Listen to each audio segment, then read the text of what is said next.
Hey guys, and welcome to the Alabama Saltwater Fishing Report, the first podcast to bring you the local fishing report, whether it's good, bad, or ugly. Joe, this week's show is brought to us by the Alabama Deep Sea Fishing Rodeo, July 19th through the 21st, and the Roy Martin Young Anglers Tournament, July 13th. The Rodeo Open competition is $50 per angler, and there are additional jackpot competitions for big game, king mackerel, red snapper, and speckled trout. Tickets are available online at fishingchaos.com and at the following retail outlets: Academy Sports and Outdoors in Foley, Mobile, and West Mobile; Blue Water Ship Stores; Greer's Market in Foul River; Howell and Associates Insurance; J&M Tackle; Quint's Hardware and Sporting Goods; Pronto Pond in Theodore; and Tackle This, Shoot That. How we doing today, man? Man, I'm going to try to, believe it or not, I'm going to try not to talk that much today. Yeah, sound like you're a little under the weather. I think I got the black lung. Got the black lung, Pop. It's tough. It's tough. I don't know what I got. I've been fighting it for a couple of weeks now. I know the feeling, man. I thought I was going to die on Friday night. I had a pleuritic episode. Pleurisy? Pleuritic? Is that how they call it? I don't know. I hope you never have to find out. Not a good thing, but maybe a little salt in the air will cure things up for me. We're going to be over at the Flora, Bama fishing rodeo this weekend. I'm excited about that. Me too, buddy. Sun. It's going to be a little warm. Hey, it's almost summer. It is. I agree. It definitely feels like summer outside. What was it? Is it the Cajun Canyons Classic in Venice this weekend? I was watching the Breathe Easy did a live black smoke blast off, and I tell you what, man, it got me a little tingly. I was getting fired up. I miss fishing those tournaments sometimes. Little competition is it's good for the soul for sure. It is, man. All that money just blows my mind. Those shotgun shootouts and those big $6, $10, $15 million yachts doing 35, 40 knots is just really nothing like it, to be honest with you. It is crazy for sure. Well, I'll tell you what else gives me the tinglies. Can you say it on the air? Yeah, okay. I can. This one. Go ahead. Onshore fishing. Let's go down and talk to the pier pounder, David Thornton. He's coming to us from the Gulf State Park Pier, and let's hear what's going on down there. David, welcome back to the show. Tell us what's been happening down there on the pier, man. Well, I wish I had a glowing report for you, but unfortunately the water's been a little off color this past week, and consequently the mackerel bite has been off from what we've been experiencing. But, you know, the good side is, and the great thing about that fishery is there's usually something to catch. And so anglers have kind of been changing their direction, more people fishing for spade fish and also inshore fishing from the pier. Now, it hasn't affected the from shore bite quite as much. People are still catching a few pompano, and seems like more whiting lately.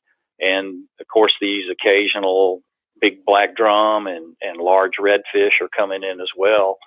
And plus a few that are right around slot sized as well. Nice. Yes, it's still been a good mixed bag. And of course, thrown in all that, you know, we usually just talk about the grocery fish for the most part, right. But the ladyfish are around in relative abundance.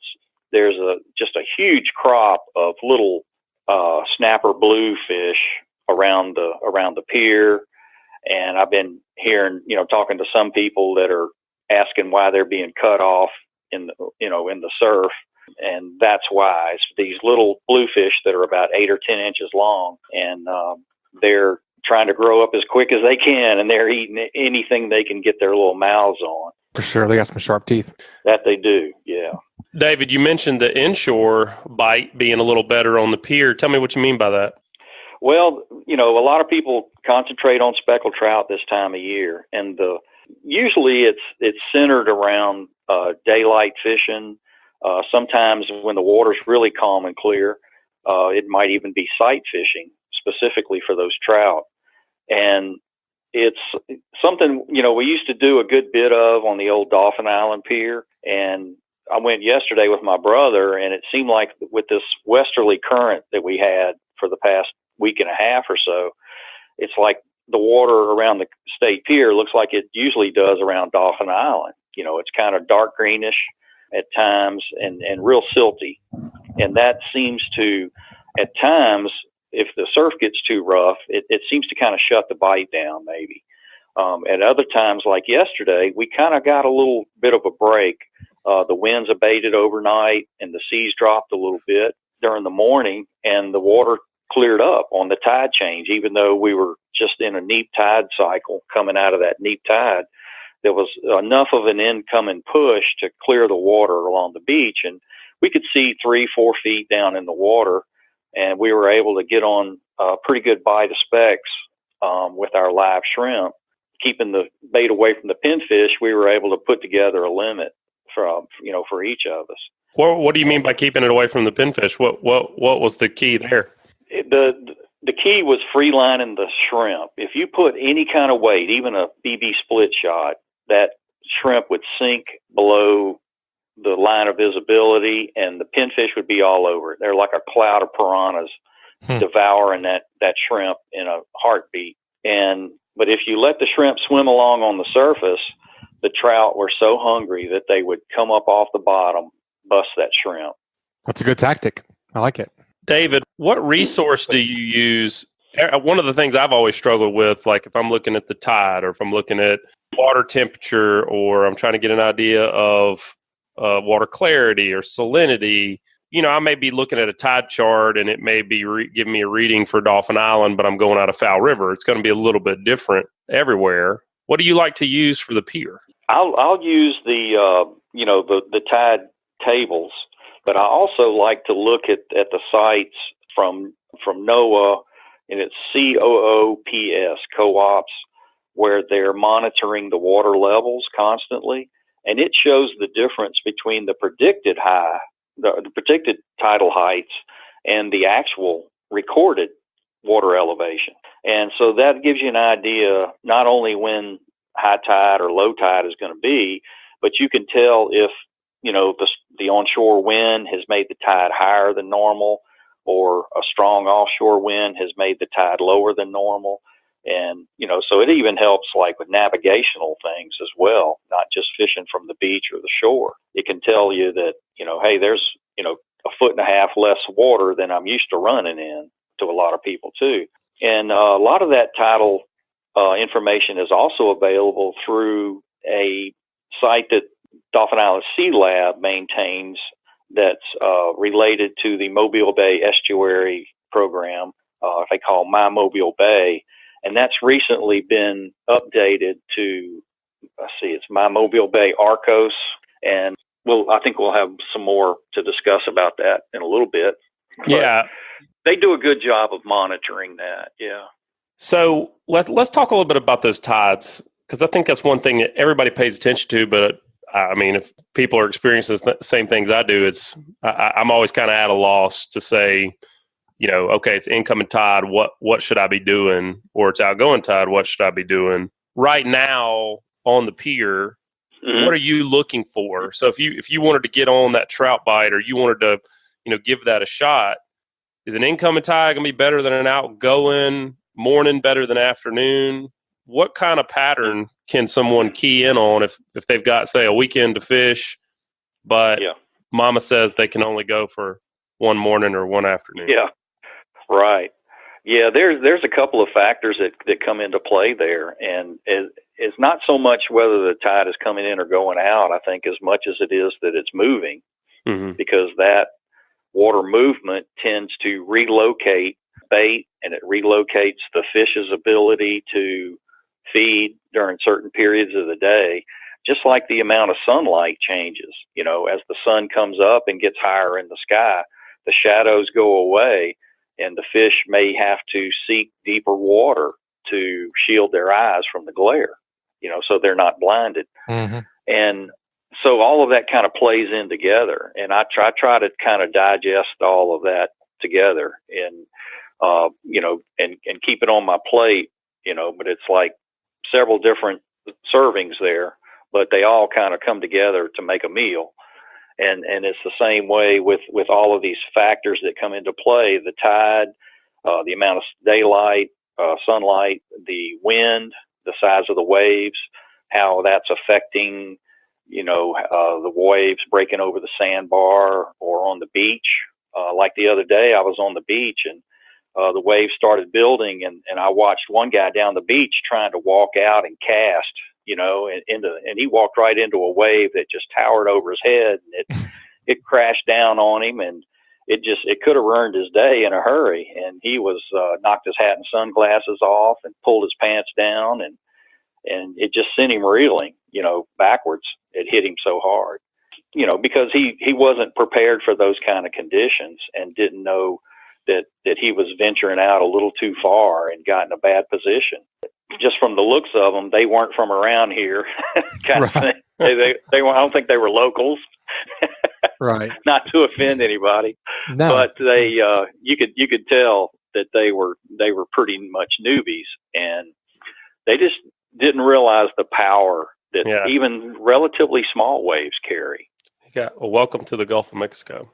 Yes, absolutely. Yes, It was a rude introduction that he had that day, and he was fortunate that it wasn't a terrible situation, but it was enough to get his attention. And I noticed they stayed a little higher in the surf zone after that. Lesson learned. Butch, whenever David talks, you remember that scene from the movie Hangover where Zach Galifianakis, he's like at the blackjack table and all the arithmetic formulas are like flying by his head, and he's got cosine and sine and square root of infinity and all this kind of stuff's like rolling past his head. That's what I feel like when David starts talking. He's just got it all in there, Got it figured out. Just need to go fishing. It's a blessing and a curse. What can I say? Right. Well, David, as always, we have got to get an onshore tip from you. Before we get there, though, one of the things I've really been surprised by in the second season of the Alabama Saltwater Fishing Report is really the sense of community that I feel here. I really feel like I can open up to the people that listen to this podcast and, share some things that I've been challenged with, whether it's fishing related or not. So, I got something I feel like I just need to get off my chest. And I've been suffering from dock dysfunction, guys. It's embarrassing, but the reality is that I've just gotten used to the dirty wood on my fish cleaning table and the heat of the sun baking my skin. I had completely lost my fish cleaning drive, if you know what I mean. Good news is KillerDock brings the dock enhancement that not only will put an end to my embarrassment, it will make being on my dock enjoyable again. So guys, if you're like me and you've been suffering from dock dysfunction, don't suffer any longer. Visit KillerDock.com and see if dock enhancement is right for you. But you got your dock enhanced not too long ago, didn't you? That is a fine fish cleaning table. All the time people are creeping on my dock taking pictures, and I just figured out why the other day. They're taking pictures of the KillerDock. I thought they were just creeping on me. I feel like they're so nice. I feel like you need to get out there and eat dinner on the thing. Or I've eaten crawfish and several different things on it. Yeah, I agree. Well, David, what you got this week? What's the onshore tip? Well, I would recommend to folks, especially those that don't have a lot of experience, to where they can, can't just walk out on the beach and kind of get a feel for what they need to do to be successful that day, to try and learn to pay a little more attention to the finer details of things like the marine forecast, when they talk about the wind and the seas and the period of the seas. Try and put that into practice and absorb it into the rest of their experience for the day, so that they can learn from that experience. And the next day or the next time that they get to come out, they can build on that experience and know more of what to expect. And primarily, I would refer to like the size of the seas, or just like we would ordinarily look at the tide tables and know that, it's just a neat tide, so there's not going to be very much difference between the high and low, as opposed to next week, we're going to have, tide ranges that may approach 1.5 feet or 2 feet. So the little things like how hard the wind is blowing, the direction it's blowing from, is that going to pile the water up in front of where I'm fishing to, let the fish feed a little closer to shore on the high tide? Or is the tide going to be not much difference, and so the water level is going to be pretty much the same all day, and I'm just going to have to, hunt around and locate the fish instead of waiting for them to come to me, because they probably won't be moving around as much. So those are, I would think that'd be a good approach. That is. I mean, it seems like from talking to really good fishermen, I mean, Butch, what I'm reminded by what David's saying here is back to that episode we did with Joey Landrino. He's the inventor of the slick lure. I mean, he writes down every single thing about that day and, basically memorizes that pattern so that he can come back to the pattern. He doesn't come back to the day. Just because it's April 21st doesn't mean he's going to do the same thing, but he knows certain patterns put fish in certain places. Yep. High tide, southeast wind, moon doing X. I mean, this has never happened to me, but how many of the people that are listening to this have been fishing next to someone in the same spot on the same day and just gotten outfished? Right.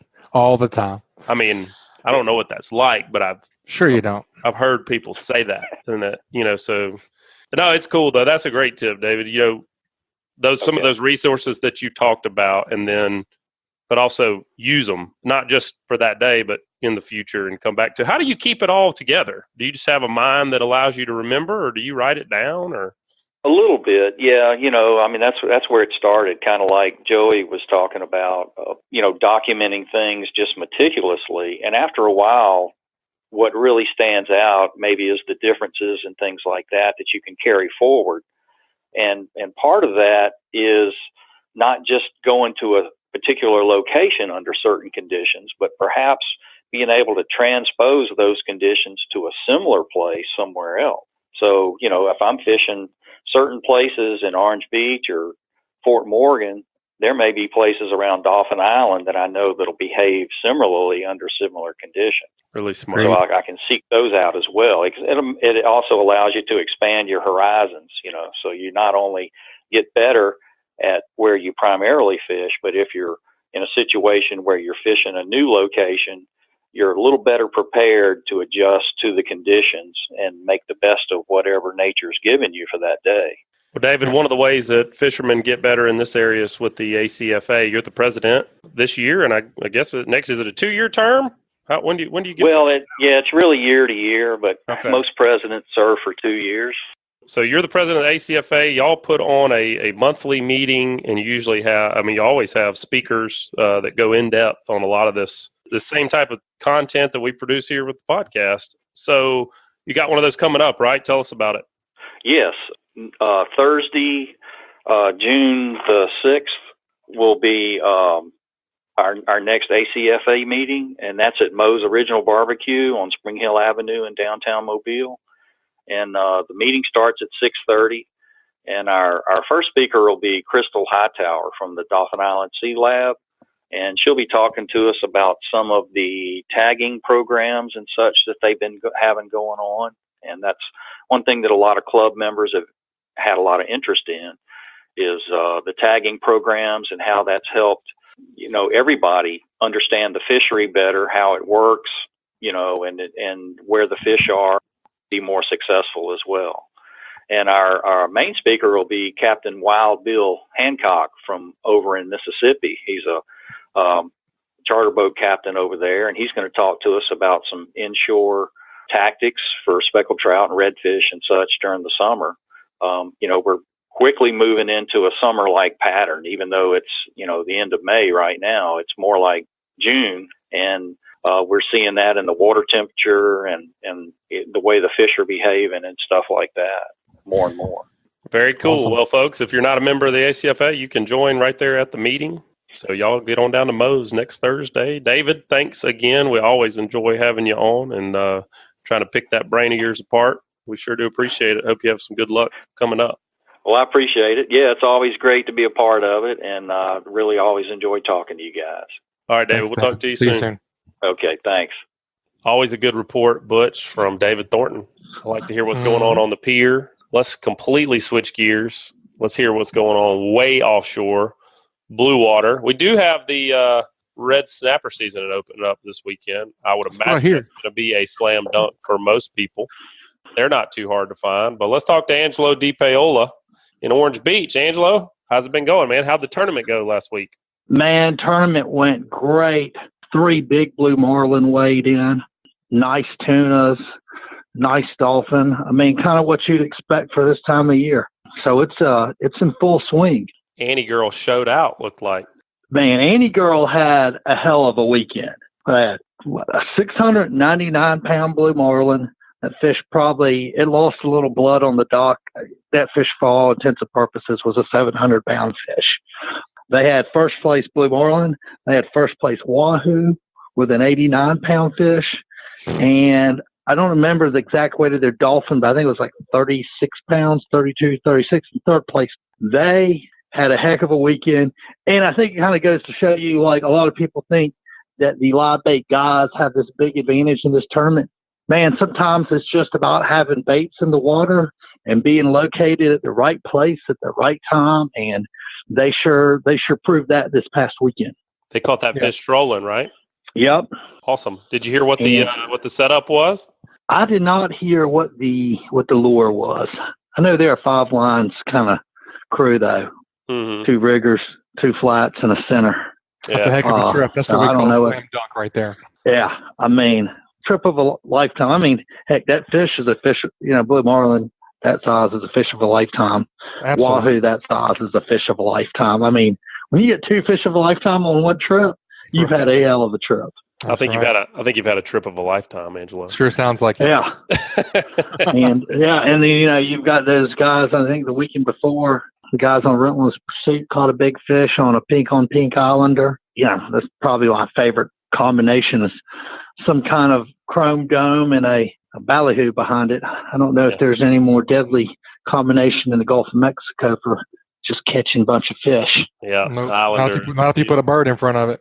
But hey, we've got Flora, Bama Fishing Rodeo coming up this weekend. We do. We're going to be there. We're going to see you down there? You're going to see me. I will be part of the weighmaster crew. We'll be making sure that everybody is weighing in legal fish of right lengths and species, 30-something species this year, adults and kids divisions. We have blue crab. I love that. As a category. Yeah, that's fine. And that's actually a pretty highly contested category. So it's going to be a good time. And, we usually have 700-800 anglers come fish with us. Great prizes, great time. Come check it out. You guys are going to be there, so it's just kicked it up another notch. Yeah, whole different level. I'm sure that the crowds will be massive. Just so. Well, I've already heard. They heard that Butch and Joe were going to be there. They're like run out of condos down here, basically. Man, we should have got I feel like we could maybe just get a referral fee on that. We'd have been in good shape. Well, Angelo, go ahead, Butch. Yeah, you fished Saturday, right, Angelo? What'd you guys get into? Yeah. We caught some wahoo, caught some dolphin, really found a nice piece of water just north of Petronas, and kind of worked into the elbow area. What was pretty interesting was where we picked it up was really about 180 foot of water, and I think a lot of people don't think about trolling for pelagics in that close water, but it was really a blue on green rip with a fair amount of current and a fair amount of grass. And we caught most of our fish about 150 to 250 foot of water. As we worked it to the east a little and started breaking up, and we lost a little current, and there was a lot more scattered grass. It just got really tough to fish. We didn't have what I would consider a banner day, but everybody took home a couple bag of fish basically, and we fought fish pretty much. You're getting a knockdown every 45 minutes or so. Just nothing big for us. And I know some other guys around us caught some big wahoo, big dolphin. So it was happening. It just didn't work out for us that day. Sounds like a good day to me. What about the grass out there? We had when last time we talked to you, there's a lot of grass out there. It wasn't really forming up. What's the situation? Are we going to have one of those dolphin summers? There's plenty of dolphin. I tell you, the current out there is doing funny things. And when we were on the line we were on, it would have these big fingers that would go off maybe a mile or two, and it would be no current. And then you would have a really nicely pushed up line, and then it would just fall to just grass everywhere, and it would get really tough to fish. And from just talking to the guys that fish south of us, man, there's just a lot of scattered grass out there. What's weird is you never know what's going to happen day to day, week to week. We get some different current situations, and all that stuff pushes into a really nice line. I know I talked to a friend of mine that fished the river rip, and they fished it for 52 miles, and they said it was perfectly formed up, blue to green, lots of grass, as wide as a football field in some areas. Wow. Their problem was that there were so many dolphin. He's like, we could not hardly catch anything else. So we probably caught about 150 of them. And, I don't know, for me, it's like, oh yeah, that sounds like a horrible problem. Well, like if you're out there fishing for blue marlin, that kind of is a problem. Yeah. I don't know. I've noticed when we've gotten into that situation, we only put out 2 baits with hooks, and then everything else is a teaser. And those 2 baits are big. It just, if you're hooking a dolphin every 5 minutes, man, you burn through some valley. It's about like fishing in grass. Yeah. It just gets to be annoying. Yeah. Angela, you mentioned the Petronius, and when I think Petronius, I think swordfish, just because that was the place that I caught my first ever swordfish. What about the swordfish bite? I hear we've been some really good reports. It has been red hot for the guys that are out there fishing for them. I know Chris Bechet at Sam's went out and went 4 for 4 on them. Buddy of mine, Adam Peoples, took a charter out. I think they caught 1 nighttime fish, but they had 9 daytime fish. That's nuts. It's just that's more like when you think about how much up and down you got to go to fish a daytime fish. That's pretty much every time you drop to the bottom. Yeah, it seems instant like hookups. If I was me and I was going to go snapper fishing this weekend, I would go catch my aluminum snapper and I'd go straight to swordfish fishing. As hot as that's been. That's unbelievable. I've never had a day like that or a night. I've never been daytime sword fishing, so I've never had a day like that. I've had some really good days, but just be able to, every once in a while we talk about these trips, kind of a trip of a lifetime. You go out there, we've all been there when it just everything works out. Yeah. Obviously, it was one of those. Well, that sounds really good, Angelo. What are you thinking for an offshore tip this week? Before we get there, I want you to tell us. Obviously, you sell some real estate over there. What you got? You got any new waterfront properties? Any new boating properties over there in Orange Beach? Man, we just listed a beautiful lot, a little over an acre on Perdido Bay, $180,000. It's over on the Florida side.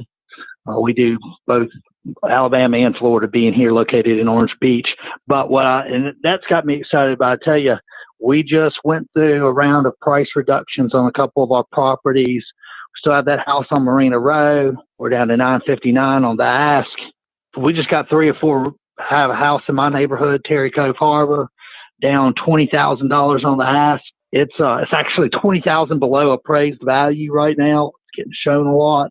Just listed a lot on the canal for $449, and all those are really good deals, and I think they ain't going to last long. So we're excited. If anybody out there needs any real estate or just wants to ask me some questions, they can get at me through my Facebook page, The Coastal Connection.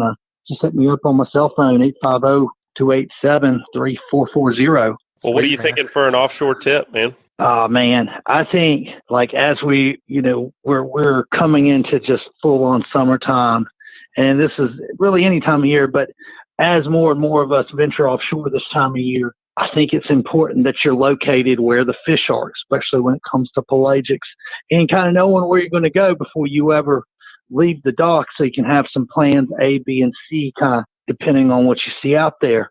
For me, that's like some sort of satellite imagery, whether you use Hilton's, Rip Charts, or Roth's. Personally, I like Hilton's. The great thing about Hilton's is you can call Tom Hilton and he'll work you through it. But I'll tell you what I kind of look for on there. First thing I'm looking for is altimetry, and I'm looking for chlorophyll levels. That chlorophyll is really depicting nutrient waters versus non-nutrient waters. Nutrient waters would be like stuff coming out of Mobile Bay, the river, stuff high in nutrients. A lower nutrient water would be something spinning off a loop current, a really blue water piece of water.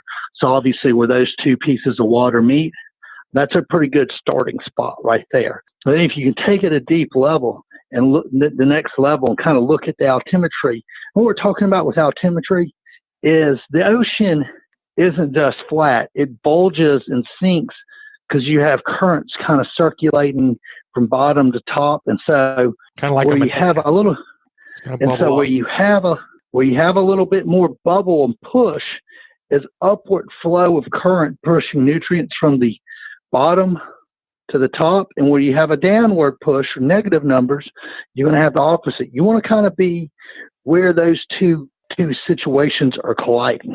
You don't want to be too much in if you're way in a downward push, that ain't going to be a good push. You want to be the lower that altimetry number, especially around -10, -20. Like you go talk to people that really track that. That's where you'll notice that, especially for blue marlin, that makes a big difference. But the other thing is it's also going to depict. I don't look at it. That's where I'm looking for like fishing rips and maybe open water or contour changes. But as you kind of get out into the rigs, doesn't play as big of a role there, because what happens is before we had rigs out here, water would move back and forth and the fish would follow that. So when they started putting these deep water rigs out there, now you had actually sources of food. So that, a piece of water might have pushed through and brought some fish onto that rig. But even though it's gone past it, the rig's just sitting out in the middle of blue water, altimetry doesn't play as much of as a factor in there. Like, it went through about 2 days ago. Chances are if there was a blue marlin, some big tuna on that rip that pushed through, there's a good chance they're still out on that rig. And that just comes from lots of fishing and talking to lots of people. And it comes a lot from talking to Tom Hilton. I just feel like with his product, it lets you backtrack into the history of what's been going on. Because what happens a lot of times is this: you leave, wherever you leave from, and you have that report. It's usually a satellite shot from the day before. Well, that's great, but that water can move 20, 30, 40 miles in the course of 12, 24 hours. So while it might have been in one place when you left the dock, good chance it's going to be in another place when you get to where you're going.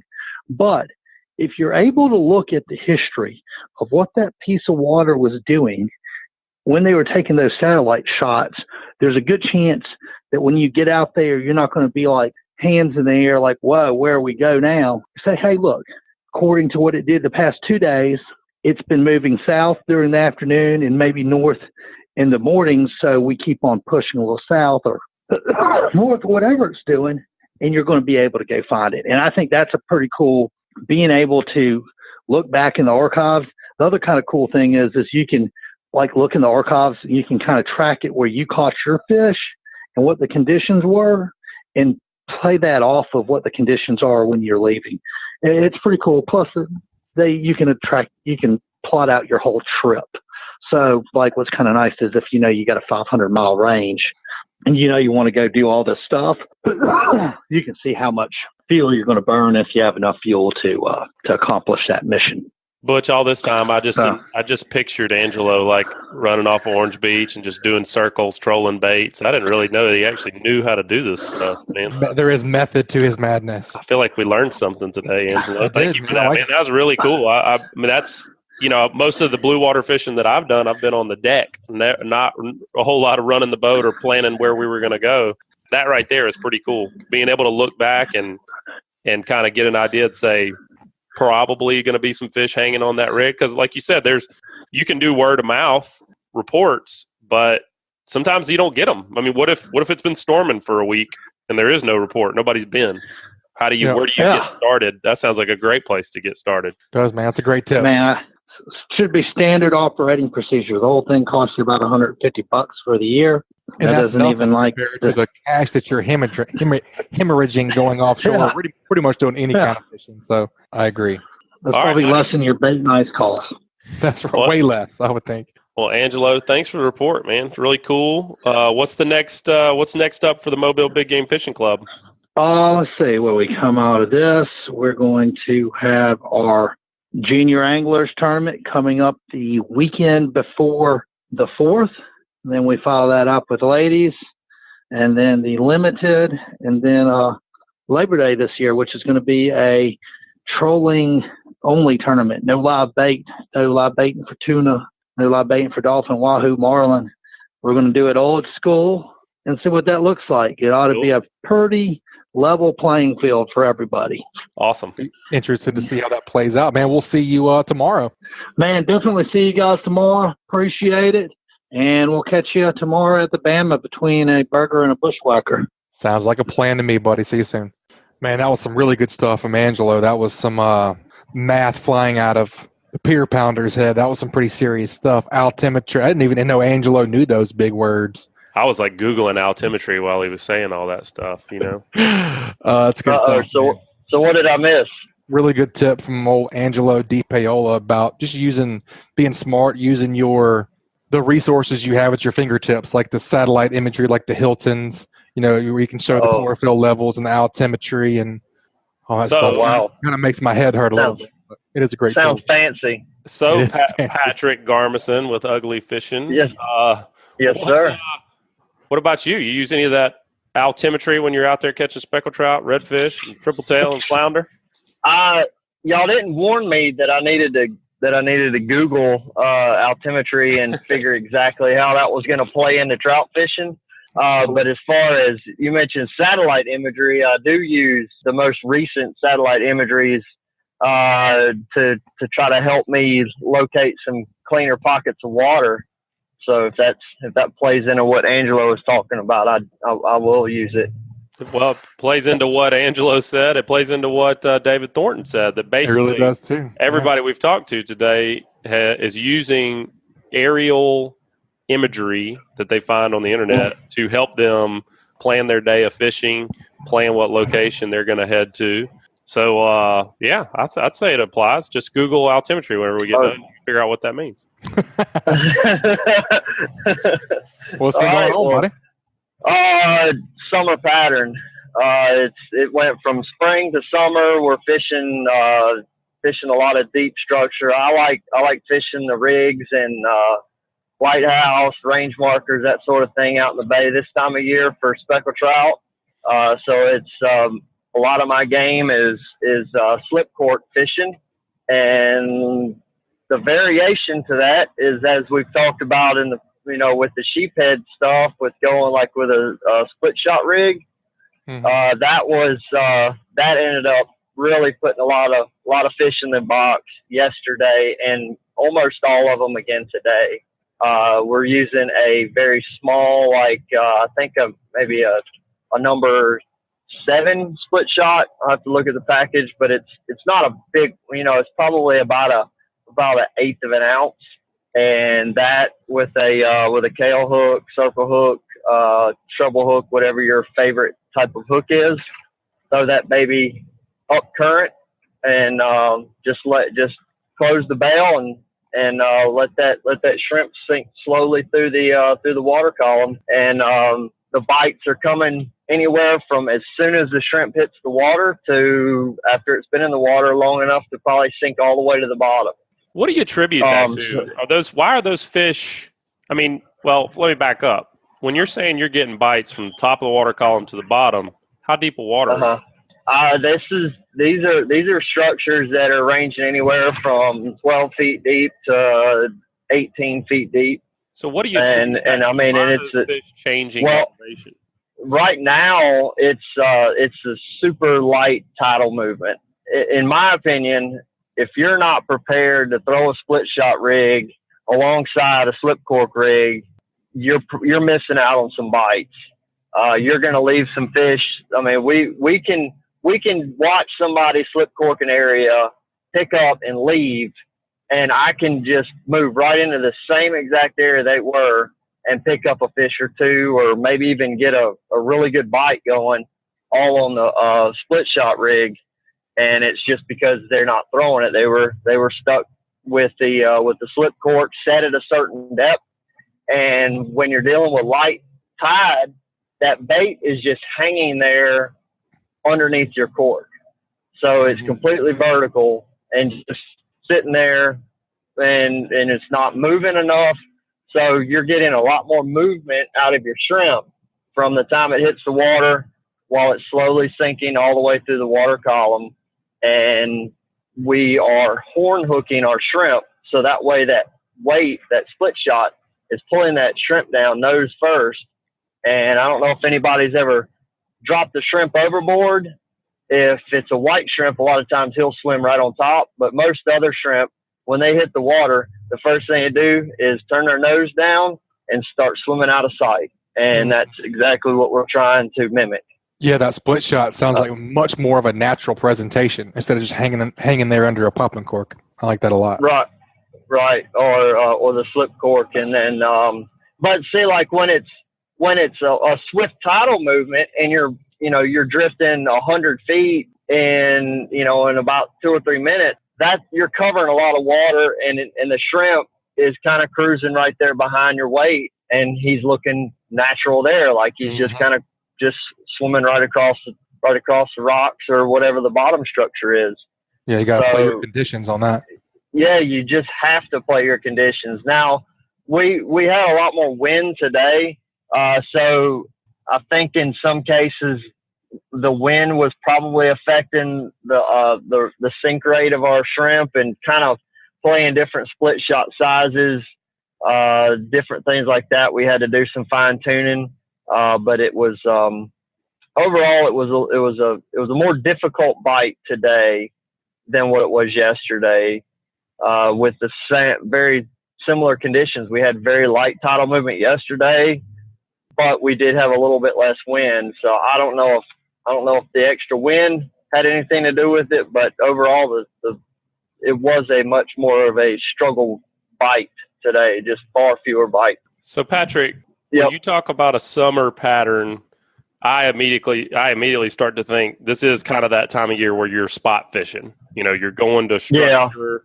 You're looking for, fish that are holding on structure in deeper water. Is there any pattern that you can use to help you determine, maybe start to where to start is what I'm trying to say. Like choosing your rig or choosing your structure. Choosing your rig is a good one because there's different depths, different structure. Some of the rigs have those limestone that's been put there. Some of the rigs don't. So there's some structures and reefs that are up in the bay a little bit, and there's some reefs over in the sound. Is there anything that helps you key in on just getting a direction, or are you more looking at those conditions and saying, all right, we got a west wind, so I'm going to choose structure. There's fish everywhere. I'm just going to choose structure that's the best based on the conditions. Yeah, that's a lot of times that's what I'm going to do. And this time of year, I'm really going to focus a lot of my efforts south of Point Clear, south of Foul River. There's certainly probably some trout north of there, but the larger numbers, the ones that are going to help me put as many fish in the boat as possible, all seem to be kind of south of Point Clear, south of Foul River right now. And then, like you said, going with those conditions. If we've got an east wind, I'm going to favor the reefs and structures on the eastern shore. West wind, same thing, western shore. South wind, we have some protection from Fort Morgan Peninsula there on some of the rigs. And go conditional first. We can look at some of those satellite imageries to see if there is a cleaner pocket of water to help you there. And then once you just get out there, you just have to use your electronics, kind of look around, see if there's life, because more than likely, if you're not seeing bait and you're not seeing some fish on your fish finder, this time of year, it should be covered up with bait. And if you're not seeing it, there's be very minimal success, in my opinion. So that would be getting you there to your first structure. And then once you start fishing, just try to cover your bases. Like I said, with the split shot rig, the slip cork, cover your water column and then move on. A lot of times you'll have other boats pull in around you, or there may already be boats near you when you get there. Kind of gauge what sort of activity they have going on as well. So I usually shout at them. I shout at them or throw water balloons. Watch out, catching. Watch out, catching over there. Yeah, just kind of bow up to their stern and ask them how they're doing. Yep. Yeah. Good strategy. That is a good strategy, especially if they're bowed up and with a fish on. You just drive right up to them. Yeah, that'd be interesting, Joe. I'd like to see you do that. Hey, I've had it done to me. I can promise you that. A lot. Yeah. So other than speckled trout on deep structure, some of the other things that are going on is there's a lot of white trout around, and that's anywhere from the reefs and the rigs. If you find that your white trout are killing your shrimp and eating your shrimp, and you want to try to save them, but you want to catch some white trout, a chartreuse grub of any kind will smash them right now, and you can get a lot of action there. And if you've got somebody that's not real good at grub fishing, this is a good time to let them go hammer away on some white trout and learn how to, that hook setting technique and all that sort of thing. So that game's in play. We're seeing triple tail of some size pretty much every day. Not a lot of big ones. Most of them are undersized, but we are seeing a few each day.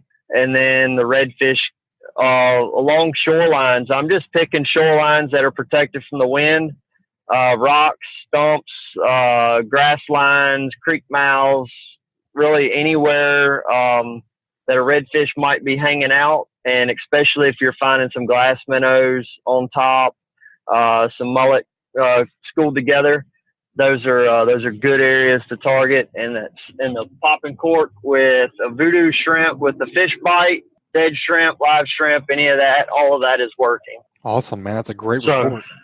That is pretty much what I've been doing for the last couple weeks. Been covering some ground, been fishing. I like it, man. That's yeah, cool. yeah. I mean, I'm fishing the eastern shore from Fairhope all the way to Bon Secure, and then from Bon Secure all the way to Dolphin Island. I've even fished some of the West End, and didn't really get into the northern Mississippi Sound at all in the last probably 10 or 12 days. But those have been the areas I've been working around. Sweet, man. Well, this week you have the Hey Cap question. This week's Hey Cap question is brought to us by the 6th annual Flora, Bama Fishing Rodeo. The funnest fishing tournament on the Gulf Coast is this weekend, May 31st through June 2nd. There are over 30 categories from blue crab to speckled trout to red snapper and swordfish. It's a great family event. The entry fee is low. There are some awesome prizes. Weigh-ins are at Flora, Bama Old River Grill. So come join the party. Visit the sponsor area. Come see me and Joe. Listen to live music, eat, and have fun. More info and tickets at FloraBamaFishingRodeo.com. All right, man. The winner of the Fairhope Rattle Poppin' Cork this week is Jeff Ferguson. Jeff emailed us at Alabama@bestfishingreport.com, and he says, "Hey, Cap, can you tell us some of the different ways of hooking live shrimp for different species and different fishing techniques? For instance, do some species of fish typically attack a live shrimp from the head versus the tail? What are some of your different rigging techniques for different structure and depths? And specifically, what is the best way to hook a live shrimp on a jig head, and what situations would you use this technique?" It's a multi-part question, so let's just kind of break it down and go piece to piece. What you think, Joe? All right. Yeah, I mean, Patrick, so yeah, break that down. Start out, let's just talk popping corks. Any reason to hook them any differently than horn hooking them? The only time I would go other than a horn hook on a shrimp under a popping cork is if it's softer, and it's horn hooking them, it seems like they'll fall off immediately. You can tail hook them and maybe get one cast out of it before it falls off. So if you're on a good bite, you can tail hook a softer shrimp and get that cast out there, get the shrimp in front of the fish, and get you one on the hook. If the shrimp is small, too small for the hook size that you're using, where the barb of the hook is actually going to shatter the horn or shatter the shell of the shrimp, then tail hook it just so you can be able to get some use out of it. So that's it on the popping cork. Let's talk slip cork next.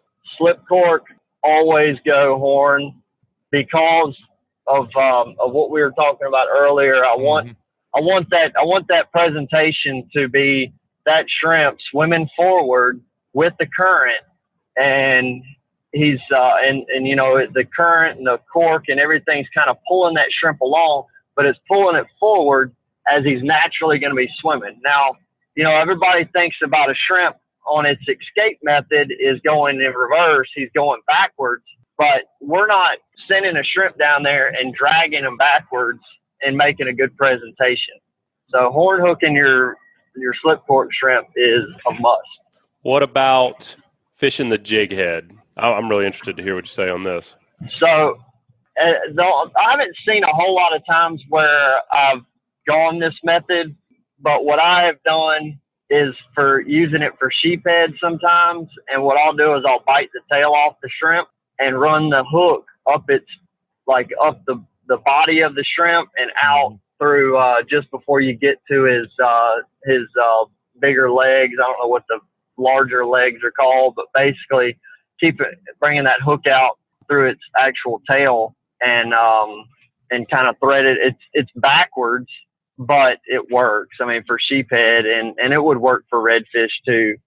So and it'll stay on the hook really well. And the shrimp will actually, because you're not hitting any vital organs with the hook, they'll actually stay alive for several casts like that. Also flounder, it would work like that too. They're not too picky on what direction a shrimp is moving. So if you're fishing a live shrimp on the bottom, you recommend, like, if you're bumping it along the bottom like you would if you were, bumping it for a flounder or something like that, tail hooking it always then? No, I mean, typically I'm going to horn hook a shrimp first, but if you're doing the jig head thing, then that would definitely be the best and cleanest method on that shrimp would be to run that hook up its tail. And it works out for sure. All right. What about you mentioned earlier the split shot rig? You're horn hooking them. You mentioned that. What about a free line? Mm-hmm. You do anything different with a free line? So if it's no current, very little to no current, then horn hook it, and then you can. That's gonna be my primary method. Is gonna be to horn hook them. But if you have a little bit of current that you're trying to actually feed your bait down, you can tail hook him, and he'll actually swim away from you. So you can kind of leave a little bit. So you give it a little bit of slack and let that shrimp do his own swimming, and then you can tighten it up and pull him backwards a little bit, and it'll cause them to want to swim away from you again. So that you could utilize either technique there. All right, you're not going to get out of here without me asking about triple tail. What do you do when you see a triple tail? If I see a triple tail, when I see him, I'm breaking out the popping cork, and I'm going to tail hook that shrimp near that very last segment before the tail. It's a little bit harder shell right there and a lot harder to sling off the hook. So that's the only thing I'm worried about is getting nervous and my guys going up there and slinging the shrimp off the hook when we got the perfect shot at the triple tail. So nothing worse than firing a bait off. That's my method there, is just the best, most effective way to keep that shrimp on the hook. Well, a favorite point of contention whenever I'm triple tail fishing with my dad is how to hook the shrimp. So all right, since I believe my way is the best way, I'm gonna interject here. We like to fish triple tail on slip corks. You're fishing a lot of structure, and those fish are submerged. You don't see them a lot of the time, and you need to get very close to that structure. Most fishermen tend to think like with speckled trout or something like that, as long as I'm fairly close to that structure, that fish will swim out there and eat it. And sometimes they will, but the majority of the time, you've got to get that bait right on that buoy chain, that piling, that channel marker. You got to get it right in front of that fish, especially if the current's running hard. So you take your tail hook a step further. Put the barb of that hook up through the last segment of the shrimp, run it all the way up to the eye of the hook, and then embed that hook back into the body of the shrimp and make it weedless, just like you would if you were fishing a slick lure. That's professional status. Well, I'm in the rookie status when it comes to triple tail fishing. Well, what this prevents is that when that bait drifts up to the piling or the buoy chain or whatever it is, you can actually let that bait get on the other side of the piling. If that current's running, you let it get on the other side of the buoy chain. And when you go and try to pull that cork and pull that bait away from that buoy, it'll just, if you don't wait too long and let it get away on the other side, you can actually pull that bait around the buoy chain or around the piling, and it won't hook onto the piling. Oh my God, Joe, you're blowing my mind here. Well, I mean, it saves you a lot of trouble because if you fish that kind of stuff long enough, you've been hooked on the pollen. Pretty much every fish that we ever try to catch, we're hooked on the crab trap line. So right. This is absolute gold, Joe. I will now, I promise you, I will up my triple tail catch by the time the next episode rolls. There's your tip. Said anything. That's right. So you're the man. Well, Patrick, thank you, man. That was absolutely. You just stole my thunder. Actually, I think the whole show needs to be. You got to understand, this has nothing to do with actually helping people. It has everything to do with proving my dad wrong. So, Emery, if you're listening, I win. Patrick, great Good report, stuff, man. buddy. Always enjoy having you on. Folks, if you haven't seen it, pick up the June issue of Great Days Outdoors magazine. Patrick's mug is right there on the front cover. We got the story of the state record sheep's head on there. Pretty cool story, man. I really enjoyed reading that one. Well, I enjoyed writing it because I got to kind of like recollect everything that happened during that day. And once you start writing it down, man, the story really unfolded pretty well. I really enjoyed putting that together. And thank you for asking me to be a part of it. It was cool. Awesome, man. Great report as always. We'll catch you next week, buddy. Keep whacking them. All right, guys. Thanks for having me. Man, super in-depth show this week. I feel like our contributors really broke out the big guns, man. I just still can't believe Angelo's not just out there like trolling around in a circle. Just really felt like that. Maybe he's fooling us. I don't know. I don't think so. I think he Googled altimetry right before the show. He's like, I got this today. Watch this. Hey, that's okay. I'm okay with that. It's applicable. It's applicable and it's useful. So more power to him. Speaking of the in-depth, yeah. What'd you learn today, buddy? Man, I think it's a no-brainer this week. Pretty much every one of our guys talked about how useful it is to use the tools that you have at your fingertips. I really liked Angelo's stuff on Hilton's. I know from back in my days of tournament fishing, I was blessed to have my dad, Mike Theory. He really involved me in those decisions. He may have not cared what I said, but he was really good about letting me, he taught me all that stuff, all the altimetry and the chlorophyll and the rips and he always included me in the planning of our trips. And that was really cool. So I definitely agree with that. And Patrick, the same thing, talking about, Patrick always talks about all the stuff that he uses for tides. And he's a very, very analytical person. He always blows my mind with all that stuff as well. And then David, the same thing, talking about the satellite imagery and all of that stuff. So utilize those resources to the best of your capabilities. Why not use it? Yeah, the professional guys use them. They don't go out there and cast a line and just hope for the best. There's a lot of research and planning that goes into it. It's a fact. I think we should change David's name from Pier Pounder to like Rain Man or something. He's got it all in there. Just take a little bit out every time. Be in good shape. But that's what I saw. That was the theme of the show, man. Mm-hmm. Every really good fisherman that we've talked to, without fail, they all have different techniques. They all have different styles. They all fish for different things, not just today, but really across the board. You talk to a guy that consistently puts fish in the boat. He pays attention to the good days and the bad days, and not just what spots he caught them, but the conditions, all the conditions. Yep. And he uses that to his advantage when he's setting up another trip. And that's the other thing I like about these guides that we talk to is these guys are out there every single day, just about. And, you would think it's like, oh, well, I caught fish yesterday. I'll go where I went yesterday. They're not doing that. They're taking the time to sit down, use the technology, look at the conditions, and they're not scared to be fishing one area and catch fish one day and then go to a completely different region the next day because the conditions change and they just trust what they know. I'm not that way. If I caught fish there yesterday, guess where I'm going? For sure. The next day. Yep.